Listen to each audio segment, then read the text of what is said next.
Genèse chapitre 19. Les deux anges arrivèrent à Sodome sur le soir, et Lot était assis à la porte de Sodome. Quand Lot les vit, il se leva pour aller au-devant d'eux et se prosterna la face contre terre. Puis il dit : « Voici, mes seigneurs, entrez, je vous prie, dans la maison de votre serviteur, et passez-y la nuit.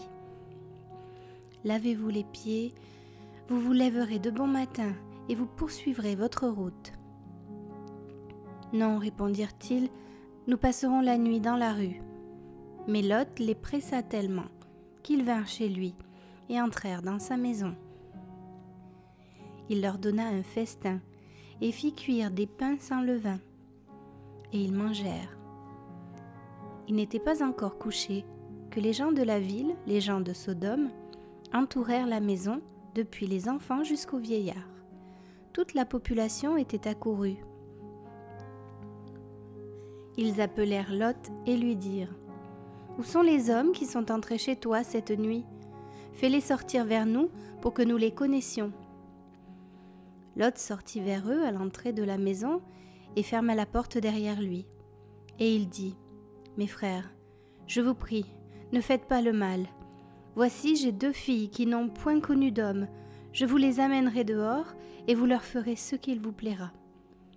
Seulement ne faites rien à ces hommes, puisqu'ils sont venus à l'ombre de mon toit. » Ils dirent : « Retire-toi. » Ils dirent encore : « Celui-ci est venu comme étranger et il veut faire le juge. Eh bien, nous te ferons pique à eux. » Et pressant Lot avec violence, ils s'avancèrent pour briser la porte. Les hommes étendirent la main, firent rentrer Lot vers eux dans la maison et fermèrent la porte. Et ils frappèrent d'aveuglement les gens qui étaient à l'entrée de la maison, depuis le plus petit jusqu'au plus grand, de sorte qu'ils se donnèrent une peine inutile pour trouver la porte. Les hommes dirent à Lot : « Qui as-tu encore ici ? Gendre, fils et filles, et tout ce qui t'appartient dans la ville, fais-les sortir de ce lieu. Car nous allons détruire ce lieu, parce que le cri contre ses habitants est grand devant l'Éternel. L'Éternel nous a envoyés pour le détruire. » Lot sortit et parla à ses gendres qui avaient pris ses filles. « Levez-vous, dit-il, sortez de ce lieu, car l'Éternel va détruire la ville. » Mais aux yeux de ses gendres, il parut plaisanter. Dès l'aube du jour, les anges insistèrent auprès de Lot en disant : « Lève-toi, prends ta femme et tes 2 filles qui se trouvent ici, de peur que tu ne périsses dans la ruine de la ville. » Et comme il tardait, les hommes le saisirent par la main, lui, sa femme et ses 2 filles, car l'Éternel voulait l'épargner. Ils l'emmenèrent et le laissèrent hors de la ville. Après les avoir fait sortir, l'un d'eux dit : « Sauve-toi pour ta vie, ne regarde pas derrière toi et ne t'arrête pas dans toute la plaine.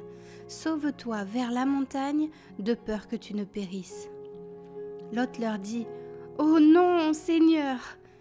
Voici, j'ai trouvé grâce à tes yeux, et tu as montré la grandeur de ta miséricorde à mon égard en me conservant la vie, mais je ne puis me sauver à la montagne avant que le désastre m'atteigne, et je périrai. Voici, cette ville est assez proche pour que je m'y réfugie, et elle est petite. Oh, que je puisse m'y sauver, n'est-elle pas petite, et que mon âme vive ?» Et il lui dit : « Voici, je t'accorde encore une grâce, et je ne détruirai pas la ville dont tu parles. Hâte-toi de t'y réfugier, car je ne puis rien faire jusqu'à ce que tu y sois arrivé. C'est pour cela que l'on a donné à cette ville le nom de Tsoar. » Le soleil se levait sur la terre lorsque Lot entra dans Tsoar. Alors l'Éternel fit pleuvoir du ciel sur Sodome et sur Gomorrhe du soufre et du feu, de par l'Éternel. Il détruisit ces villes, toute la plaine et tous les habitants des villes et les plantes de la terre. La femme de Lot regarda en arrière, et elle devint une statue de sel. Abraham se leva de bon matin pour aller au lieu où il s'était tenu en présence de l'Éternel. Il porta ses regards du côté de Sodome et de Gomorrhe et sur tout le territoire de la plaine, et voici, il vit s'élever de la terre une fumée, comme la fumée d'une fournaise. Lorsque Dieu détruisit les villes de la plaine, il se souvint d'Abraham, et il fit échapper Lot du milieu du désastre, par lequel il bouleversa les villes où Lot avait établi sa demeure.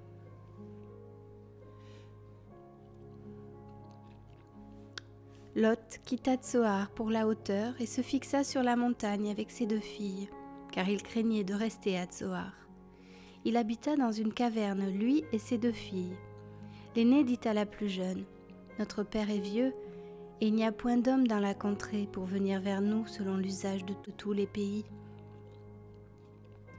Viens, faisons boire du vin à notre père et couchons avec lui, afin que nous conservions la race de notre père. » Elles firent donc boire du vin à leur père cette nuit-là, et l'aînée alla coucher avec son père. Il ne s'aperçut ni quand elle se coucha, ni quand elle se leva. Le lendemain, l'aînée dit à la plus jeune, « Voici, j'ai couché la nuit dernière avec mon père, faisons-lui boire du vin encore cette nuit, et va coucher avec lui, afin que nous conservions la race de notre père. » Elles firent boire du vin à leur père encore cette nuit-là, et la cadette alla coucher avec lui. Il ne s'aperçut ni quand elle se coucha, ni quand elle se leva. Les 2 filles de Lot devinrent enceintes de leur père. L'aînée enfanta un fils qu'elle appela du nom de Moab. C'est le père des Moabites jusqu'à ce jour. La plus jeune enfanta aussi un fils qu'elle appela du nom de Ben-Ammi. C'est le père des Ammonites jusqu'à ce jour.